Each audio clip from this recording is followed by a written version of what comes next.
yet another election, Real Economy is back in Athens to see how a government made up of a party that sells itself as an outsider plans to bring back growth to Greece in the medium to long term. On the show, we'll explore the pain the Greek people have been through and what they're doing about it. We'll analyse what more can be done in the medium to long term to bring this country back onto a growth trajectory.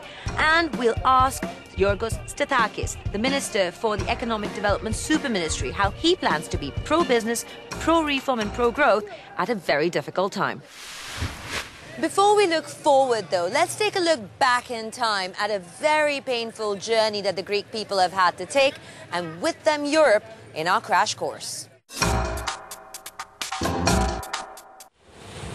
In 2009, fears about debt default kick-started the Greek crisis. Austerity with tax hikes and spending cuts got the Greeks the Troika's first bailout. Another 109 billion bailout came from another fund, the EFSF. The Greeks offered a 50% debt write-off, but with conditions. The government fell and elections were called. Despite violent protests, the Greeks got another 130 billion bailout for a fourth austerity package, including higher taxes and pension cuts.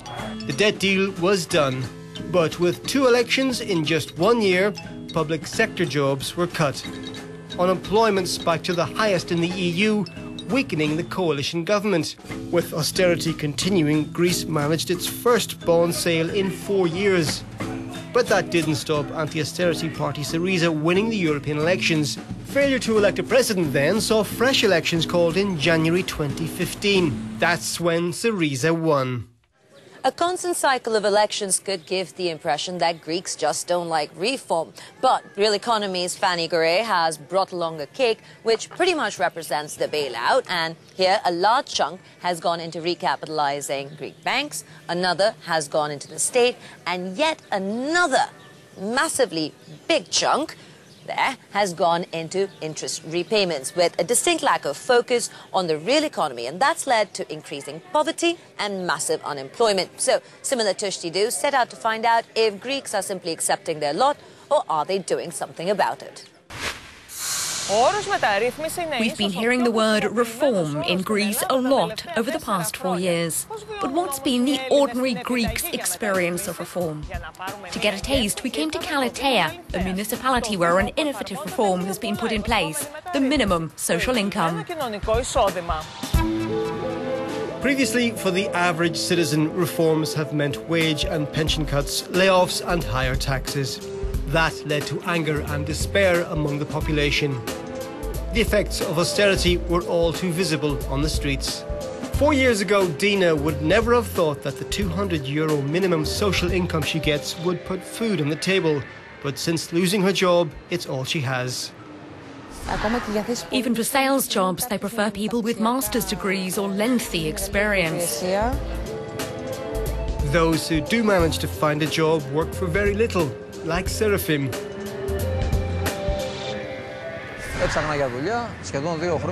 I've been looking for a job without finding anything.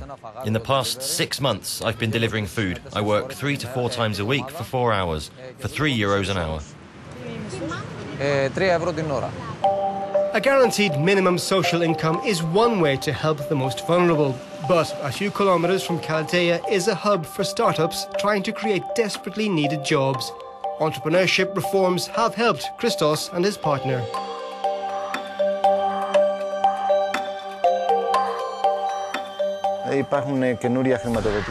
There are new financing tools from Europe, and some steps have been taken in Greece on new business models that can be started very quickly.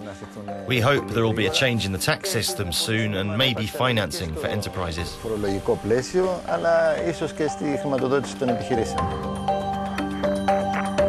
The problem in Greece is most of the reforms that could make the country more productive and competitive have remained on paper.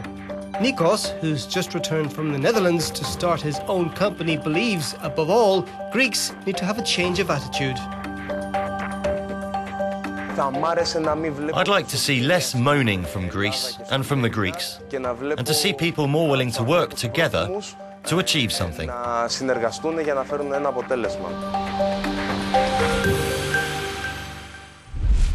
I caught up with Yorgos Stathakis. He's the new minister of the Economic Development Super Ministry, in charge of everything from shipping, transport, tourism and more. And I began by asking him, in the first 100 days of being in power, what his development plan was and how he planned to pay for it. Well, our idea is to pursue some development initiatives in the first 100 days, which have to do with the continuation of major public infrastructure. At the same time, make some form of rearrangement for over-indebted small and medium-scale business in order to facilitate their return to a more pro-growth pattern. There are two areas of reforms very crucial also for the lenders. The reform of state administration, and there is a strong pro-growth element in the Greek economy right now. We have to strengthen this element. Well, that's a good tagline to have, but how exactly are you going to do that? We are not promising a general increase in wages, but the minimum wage is a crucial element. It refers to the private sector. It has no direct fiscal cost. Just 8% of the private sector is paying the minimum wage. Are you risking now alienating your private sector? We came into agreement with both the Association of the Greek Industrialists and the business community that they can handle this shift where it produces tension and has to do with specific areas of the state, as state procurements, some public works and so on and so forth. Shipping and tourism need additional probably facilities in terms of less bureaucracy. Greece has no investment legislation as such that supports fresh investment. We are planning to introduce one, plus a number of institutional reforms that will make things much easier for small and medium scale industry, but also for some new foreign investment. Do you think your creditors are going to buy this line? Time is on our side because people will be persuaded that Syriza is here to improve things in Greece. It sounds great on paper, but how viable is the Syriza plan for growth? Gianni Maggi set out to analyse that, how strong this government's negotiating powers are, and what they need to do to put the country back onto a growth trajectory.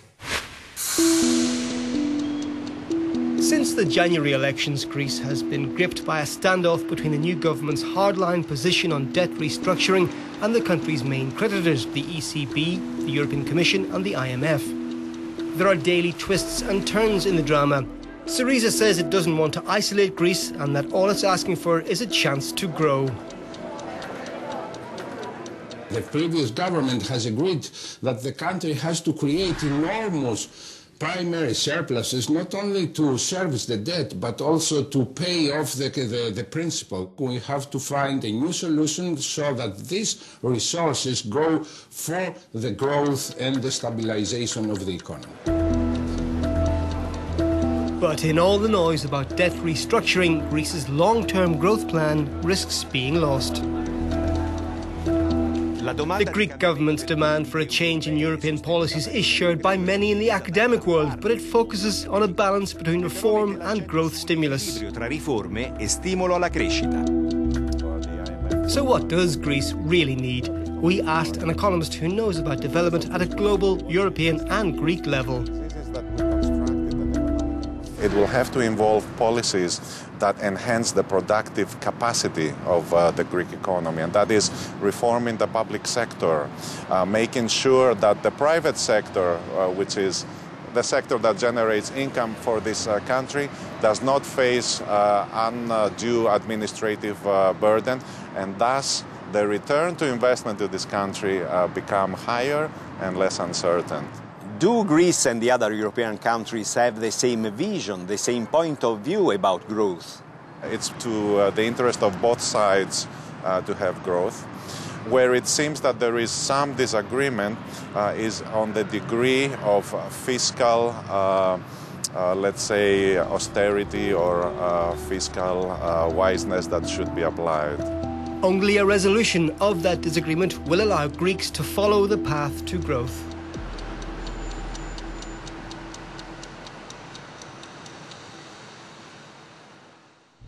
Let's also talk about the ECB, QE, to stimulate demand. How exactly do you intend to stimulate the demand if that facility is not available to you? Well, we have invested a lot on the idea that it will be available to Greece. Until June, we'll have an agreement with European partners, so from July the 1st, we are very optimistic that Greece will be part of this facility. What is the plan of action to make sure that your international investors don't feel shaken? Certain privatizations that had to do with infrastructure or water that will not be pursued any further. The result that makes our point stronger is that IMF said that might have 50 billion coming out of privatization. They downgraded it to 14 billion, and after 4 years it's just 3 billion around. We'll go on with what has been agreed by the previous government. You cannot turn the economy into a growth path without foreign investment. What we cancel is agreements, some privatizations that have just started.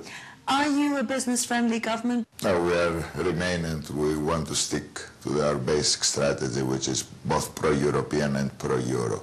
At the same time, we are open to any better relations with significant economic powers like China. What about Russia? We would like to see smoothening up the tension, and Russia has always been a good business partner for Greece. What convinces you that you will stay the full term? Well, we got a strong mandate that people want a change in Greece. Our agenda is to get 1 out of 3 Greek households that live below the poverty line, improve their condition, and at the same time get Greece back to work. We hope we'll succeed.